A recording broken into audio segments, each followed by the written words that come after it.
అందరికీ జై భీమ్. నేను Rajesh Mahasena. Welcome to Mahasena media. తూర్పుగోదావరి జిల్లాలో అంటే ఉమ్మడి తూర్పుగోదావరి జిల్లాలోని కాకినాడ జిల్లాలో ఏ పార్టీకి ఎక్కడ ఎడ్జ్ ఉంది, ఏ కారణాలతో ఎడ్జ్ ఉంది అనేది మహాసేన మీడియా నుంచి ఈరోజు మీ అందరి దృష్టికి తీసుకురావాలనుకుంటున్నాను. గ్రౌండ్ రిపోర్ట్ మా యాంగిల్లో మీకు తెలియజేయాలనుకుంటున్నాను. వీడియో చూసిన వెంటనే లైక్, కామెంట్, షేర్ చేయడం ద్వారా ఇది అందరికీ తెలియజేయండి. కాకినాడ పార్లమెంట్కి వస్తే ఇద్దరు ఒకే సామాజిక వర్గానికి చెందిన వాళ్ళు, ఇద్దరు కాపు సామాజిక వర్గానికే. అయితే కాపులు ఏ కాపును కోరుకుంటున్నారు అనే దగ్గరే ఇక్కడ మొత్తం మ్యాచ్ అంతా టర్న్ అయ్యే పరిస్థితి ఉంది. జనసేన పార్టీ నుంచి ఉదయ్ శ్రీనివాస్ గారు, అలాగే వైఎస్ఆర్ కాంగ్రెస్ పార్టీ నుంచి చలమల శెట్టి సునీల్ గారు, ఇద్దరిలో ఉన్న ప్లస్ పాయింట్లు ఆలోచిస్తే నేను ఆల్రెడీ ఒకసారి చెప్పాను ఈ వీడియో, కానీ ఇప్పుడు మళ్ళీ చెప్పాలి కాబట్టి చెప్తున్నాను. ఈయనకి పవన్ కళ్యాణ్ గారు ప్లస్ పాయింట్. పవన్ కళ్యాణ్ గారు చేయి పట్టుకుని నడిపించేస్తున్నారు. ఈయన్ని ఎక్కడికి తీసుకెళ్ళినా సరే నా తమ్ముడు అని పరిచయం చేస్తున్నారు. పరిచయం చేస్తూ ఖచ్చితంగా మనం ప్రెస్టేజియస్గా తీసుకోవాలి.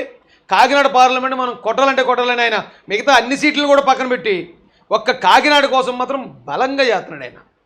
ఆయన తిరిగి ఈ నియోజకవర్గాలన్నింటిలో కూడా ఖచ్చితంగా ఈయన్ని పక్కన పెట్టుకుంటున్నాడు. ప్రజలకి ప్రమోట్ చేసేది ఎవరు అంటే పవన్ కళ్యాణ్ గారు. అది ఆయన ప్లస్ పాయింట్. ఇక ఆయన మైనస్ పాయింట్లు చూస్తే ఈ మధ్య కొన్ని వ్యతిరేక కారణాలతో ఆ వీడియోలు మరి మార్ఫింగా ఒరిజినల్ తెలియదు, కానీ ఆయన ఎడ్యుకేషన్ గురించి ఒక పెద్ద రూమర్ అయితే మాత్రం తిరుగుతుంది. ఆయన ఇంజనీరింగ్ అని చెప్పాడు, కానీ ఇంజనీరింగ్ చదవలేదు. ఆయన పవన్ కళ్యాణ్ గారు కూడా తప్పే చెప్పాడు. అందుకే పవన్ కళ్యాణ్ గారు కూడా చాలా మీటింగ్లో ఆయన ఇంజనీర్ అని చెప్పాడు, కానీ వాస్తవానికి ఆయన ఇంజనీరింగ్ చదవలేదు. ఆయన మీద దుబాయ్లో కేసులు ఉన్నాయి, ఇంకోటి ఏదో ఉన్నాయని ఎక్కువ ఆరోపణలు, విమర్శలు అయితే బీభత్సంగా ఉన్నాయి ఆయన మీద. ఇక సునీల్ గారి విషయంకి వచ్చేటప్పటికి సునీల్ గారి మీద 3 సార్లు ఓడిపోయాడు అనే బ్యాడ్ నేమ్ ఉంది. గతంలో కూడా చెప్పాను. అదే బ్యాడ్ నేమ్ ఇప్పుడు అదే ఆయనకి సింపతిగా మారిపోయింది. పైగా ఈయన స్థానికుడు కాదు అనే రూమర్ కూడా ఉంది. సునీల్ గారు స్థానికుడు. ఈ 3 సార్లు ఎలక్షన్లో కూడా 3 వేరువేరు పార్టీల్లో పనిచేయడంతో వేరువేరు ఫ్యాన్ బేస్ ఉంది. అంటే అక్కడ ఉన్న నాయకులతో ఆయనకి పరిచయాలు ఉన్నాయి. ఈయన ఎవరికైనా సాయం చేయడమే తప్ప ఈయన వల్ల నష్టపోయినాడు ఒక్కడు కూడా లేడు కాకినాడ పార్లమెంట్లో. ఈయన కూడా కాపు కులస్తుడే. ఎక్కువ మంది కాపులకి, బీసీలకి, కుర్రలు ఎక్కువ మందికి లిఫ్ట్ ఇచ్చాడు, ఎక్కువ మందికి ఉద్యోగాలు కల్పించాడు అనే మంచి పేరు ఉంది ఆయనకి. ఈయన దాదాపు 25,000 మందికి ఉపాధి కల్పించాడు అనే మంచి పేరు ఈయనకుంది. సో ఈ 2 పారామీటర్లో చూసుకుంటే మనకి ఇక్కడ కాపు ఓటింగ్ అనేది ఎలాగ కాకినాడ పార్లమెంట్లో ఎక్కువ ఓటింగ్ ఉంది. కానీ కాపు ఓటింగ్ని మించి ఎస్సీ, ఎస్టీ, బీసీలు ఉన్నారు. ఇక్కడ వాళ్ళు ఎవరి పక్షాన ఉంటారు? కాపులు కూడా ఏ కాపును కోరుకుంటున్నారు అని చూస్తే జనసేన కాపులకి ఏం చేసింది అని ఆలోచిస్తే జనసేన ఒకసారి కూడా అధికారంలో లేకపోవడం వల్ల వాళ్ళ కాపులకి ఇక పలానా చేశాము అని వాళ్ళు ఇంకా చెప్పలేకపోయారు. ఎందుకు చెప్పలేకపోయారంటే నాయకుడు కూడా కాపు కాబట్టి మేము కాపులకి ఇది చేస్తామని కానీ హామీ ఇచ్చారు, కుల పార్టీ అంటారేమో అని ఎప్పుడూ డైరెక్ట్గా కాపులకు వాళ్ళు సపోర్ట్ చేసింది లేదు. ఇక జగన్మోహన్ రెడ్డి గారు నేను కాపులకి ఇచ్చాను, మంత్రులు ఇచ్చాను, అది ఇచ్చాను, ఇది ఇచ్చాను అని ఆయన చెప్పుకుంటాడు.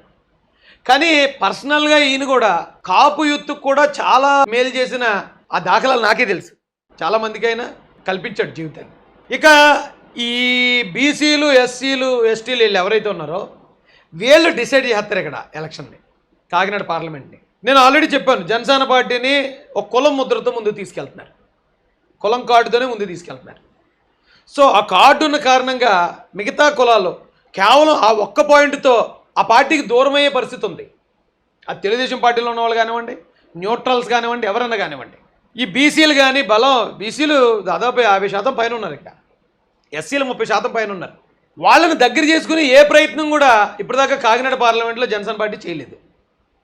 ఇక్కడ ముస్లింలు, క్రిస్టియన్లు కూడా మెజారిటీ.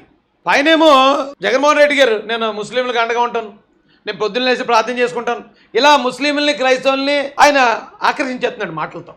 మన పార్టీ నుంచి, కూటమి నుంచి కనీసం ఆ ప్రయత్నం ఒక్కడు కూడా ఎక్కడ జరగని కారణంతో నా ఒపీనియన్ కాకినాడ పార్లమెంట్లో నేను ఇది కసితోనో కోపంతో చెప్పట్లే, ఎందుకంటే మీరు ఎలక్షన్ రిజల్ట్ వచ్చాక కూడా చూస్తారు.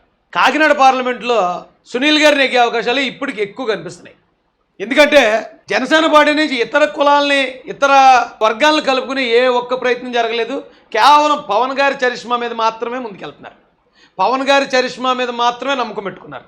గెలిస్తే పవన్ కళ్యాణ్ గారి చరిష్మా మీద మాత్రమే గెలవాలి. కానీ ఇక్కడికి వచ్చేటప్పటికి వాళ్ళు సంక్షేమ పథకాలు, వాళ్ళు ఆల్రెడీ అధికారంలో ఉన్నారు, డబ్బుల విషయంలో కూడా కొంచెం ఒక 1/4 కేజీ ఎక్కువ చేయగలుగుతారు. ఇక ఆయన మీద విపరీతమైన సింపతి ఉంది, చాలా అడ్వాంటేజ్లు ఉన్నాయి చలమల శెట్టి సునీల్ గారికి. ఈయన మీద ల్యాండ్ గ్రాబింగ్, లేకపోతే ఏదో డాను, ఇలాంటి రకరకాల ఆరోపణలు ఈయన మీద ఫస్ట్ టైం వచ్చాయి. ఇదివరకు ఎప్పుడూ లేవు. ఫస్ట్ టైం మాత్రం అలాంటి ఆరోపణలు తెర మీదకి రావడం అనేది కూడా వాస్తవం. ఆయన మీద అలాగొచ్చి, ఈయన మీద కూడా అలాగొచ్చి. కానీ మేము ఈ స్థానిక నియోజకవర్గ ప్రజలం కాబట్టి మాకు తెలిసినంత వరకు మొన్న పవన్ కళ్యాణ్ గారు కూడా 400 సీట్లనే ఏదైతే స్టేట్మెంట్, రాజ్యాంగం మార్చే స్టేట్మెంట్, ఆ స్టేట్మెంట్తో మొత్తం ఈ పార్లమెంట్లో మాత్రం చాలా ఎక్కువ తేడా కొట్టింది. ఎందుకంటే స్థానికం కాబట్టి అది ఈయనకి అడ్వాంటేజ్ అయిపోతుంది.